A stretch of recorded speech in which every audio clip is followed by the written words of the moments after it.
Cette semaine, dans Afrique. À la une de cette édition, le Burundi. La police tire désormais à balles réelles sur les manifestants qui s'opposent depuis des semaines à un troisième mandat du président sortant. Puis nous goûterons au café sauvage d'Éthiopie, un nouvel or noir qui fait saliver les torréfacteurs italiens. Enfin, rendez-vous à Bamako, où un nouveau genre de roman à l'eau de rose donne aux Maliennes le goût de la lecture, ainsi que quelques idées. Mais d'abord, l'actualité de la semaine. Blessés ou traumatisés, 275 femmes et enfants kidnappés par Boko Haram ont été libérés le week-end dernier. Certaines ont été transférées dans ce camp, dans l'est du Nigeria. Il n'a pas encore été établi si oui ou non, ces femmes sont bien les otages de Chibok, détenus depuis 1 an par le groupe islamiste. La fin d'Ebola approche, selon le coordinateur des Nations Unies pour la lutte contre le virus. Le nombre de nouveaux cas a fortement chuté en Sierra Leone et en Guinée. Mais David Nabarro demande de rester vigilant et s'inquiète de l'approche de la saison des pluies. Il faut que les coupables se dénoncent. C'est ce qu'a dit en substance le ministre français de la Défense, Jean-Yves Le Drian. Il réagissait à un document de l'ONU qui dénonce les sévices sexuels sur mineurs de membres de la mission Sangaris en Centrafrique. Les autorités de Bangui ont pour leur part annoncé le lancement de poursuites judiciaires. John Kerry s'est rendu cette semaine pour la première fois dans la Corne de l'Afrique, en Somalie, pays privé de gouvernement et sous la menace des islamistes Shebab.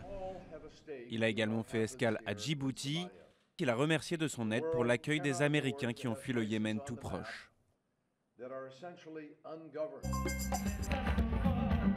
Et on termine ce journal en musique. Le chanteur malien Salif Keita a donné un concert au Zimbabwe pour appeler à la fin des violences xénophobes en Afrique du Sud.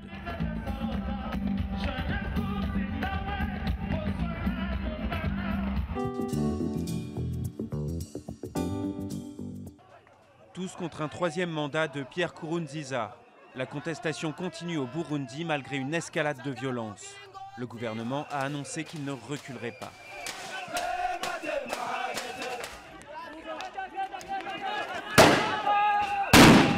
La violence monte d'un cran. Cette semaine, les policiers ont tiré à balles réelles sur les manifestants à Bujumbura.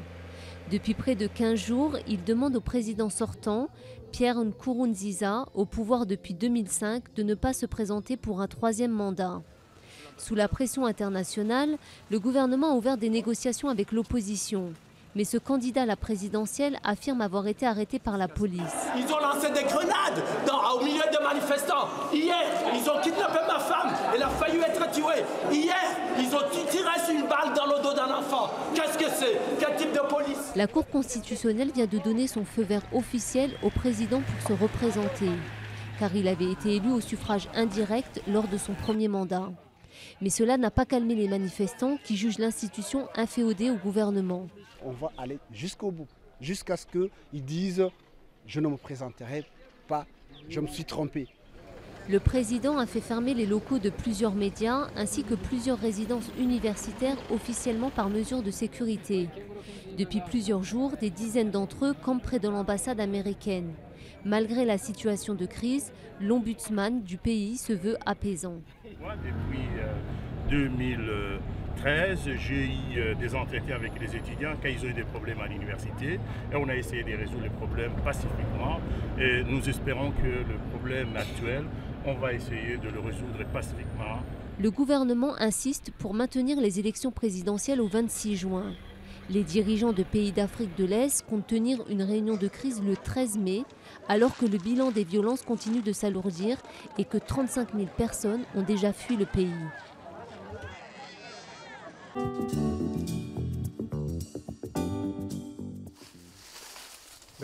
L'Éthiopie, le seul pays au monde où le café pousse à l'état sauvage. Ici, dans la forêt Arena, l'une des plus grandes du pays, à 350 km au sud de la capitale Addis Abeba, le café arabica pousse à l'ombre des grands arbres, à environ 1800 mètres d'altitude. Et les graines ne nourrissent pas que les babouins, elles font aussi vivre les fermiers locaux. La forêt est vitale pour notre survie, parce que le café nous apporte beaucoup. Si nous n'avions pas cette forêt, nous ne serions pas en mesure de récolter et de produire ce café.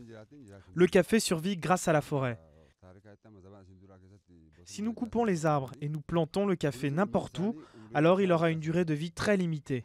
Le café qui pousse sous les arbres de la jungle sera là pour toujours. Voilà pourquoi il est si important pour nous. Le café est la principale culture d'exportation de l'Éthiopie, mais les agriculteurs travaillent ici à très petite échelle.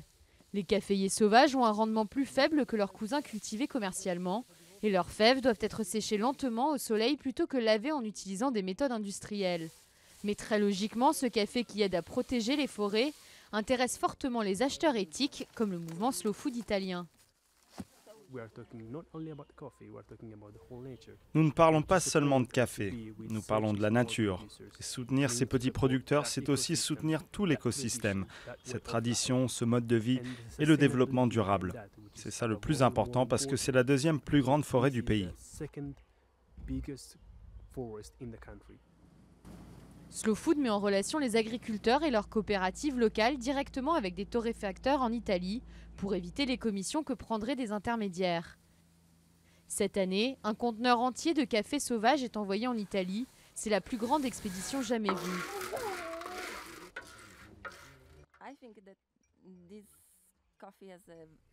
Je pense que ce café a une très bonne acidité, son arôme est fleuri. Il est différent des autres parce qu'il est sauvage et aussi grâce à l'altitude parce que nous sommes très haut ici.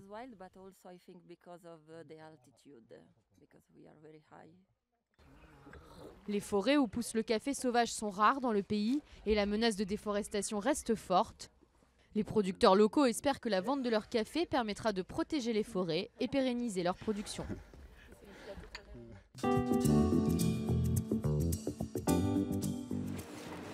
Diarabi, Amour en Bambara, une des langues du Mali, c'est le nom de la première collection malienne de romans sentimentaux qui a vu le jour à Bamako il y a 2 ans.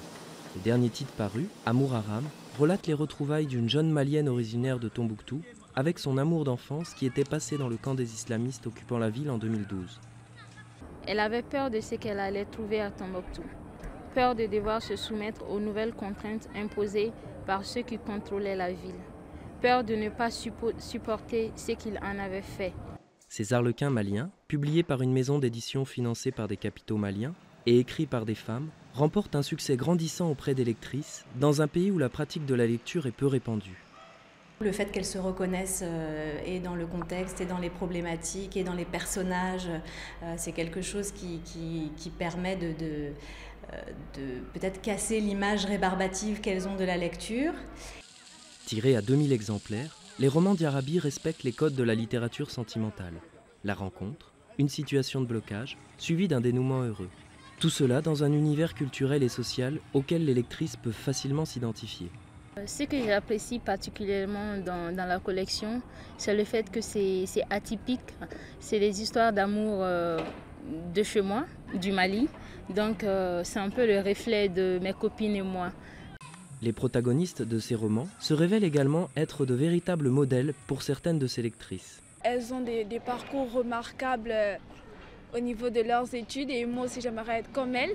Et en plus de ça, elles ont des comportements irréprochables et elles ont de bons boulots dans de bonnes sociétés et elles sont très bien payées. Ainsi, tout en restant attachés aux valeurs traditionnelles de la famille et du mariage, ces récits mettent en scène des personnages ancrés dans la modernité, comme nous le dévoile l'auteur du prochain roman. C'est ce que j'évoque dans celui que je suis en train d'écrire, les relations plus ou moins virtuelles que nous vivons aujourd'hui, parce que c'est une réalité. On pense que c'est seulement dans les pays occidentaux, mais non. Alors comment est-ce qu'une jeune femme malienne peut vivre une histoire d'amour par Internet? Ça, on pourrait le découvrir. Voilà. En attendant, Diarabi dispose de 5 titres qui ont déjà suscité chez nombre de jeunes femmes une vocation pour la lecture et qui sait peut-être bientôt pour l'écriture.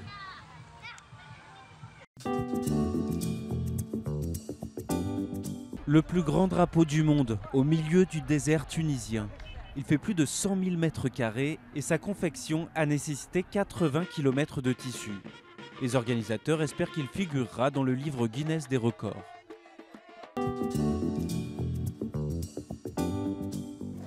Dans la prochaine édition d'Afrique, nous partirons au Botswana, où les éléphants sont devenus une source de revenus touristiques pour le pays, mais un véritable fléau pour les agriculteurs. Puis nous retournerons en Éthiopie, cette fois à la rencontre des skateurs d'Addis Abeba.